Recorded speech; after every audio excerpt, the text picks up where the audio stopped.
আজকে একটা গাড়ির ইঞ্জিন করা হচ্ছে কি বাজাজ সিটি 100 বাইকের। তো কি সমস্যা ছিল? সমস্যা ছিল এটাই যে স্টার্ট করলে গাড়িটা হালকা ধোঁয়া মারা, মানে ইঞ্জিন থেকে মোবিল কমে যাওয়া, প্লাস একটা আওয়াজ হচ্ছিল, বিকট আওয়াজ, কাটা কাটা কাটা কাটা করে আওয়াজ হচ্ছিল। আওয়াজটা কী কারণে হচ্ছিল? এটা হচ্ছে কানেকটিং রড।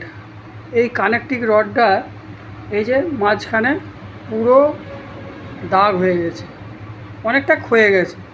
তো নতুন করে যাই হোক, এই যে বিগিং করে নিয়ে এসেছি, বিগিং করা হয়ে গেছে। এই যে নতুন করে সব হেড, মেন চেন কভার সব ওয়াশ করা হয়ে গেল। এগুলো সব ধোয়াধুয়ি হয়ে গেছে, এগুলো সব পরিষ্কার করেছে। নতুন সিলিন্ডার দেওয়া হবে, নতুন সিলিন্ডার। এর পিস্টন রিং অনেকটাই গ্যাপ হয়ে যাওয়ার কারণে ধোঁয়াটা টানে। এটা হচ্ছে পুরনো সিলিন্ডার। সিলিন্ডার এই পিস্টনটা খারাপ হয়ে গিয়েছিলো, দেখতেই পাচ্ছেন আপনারা কীভাবে দাগ হয়ে গেছে। ওর জন্য এটা চেঞ্জ করে দিয়েছি, এই নতুন সিলিন্ডারটা লাগানো হবে। হ্যাঁ, সব মাল সাবান ওয়াশ করা হয়ে গেল। এরপর ফিটিং করব।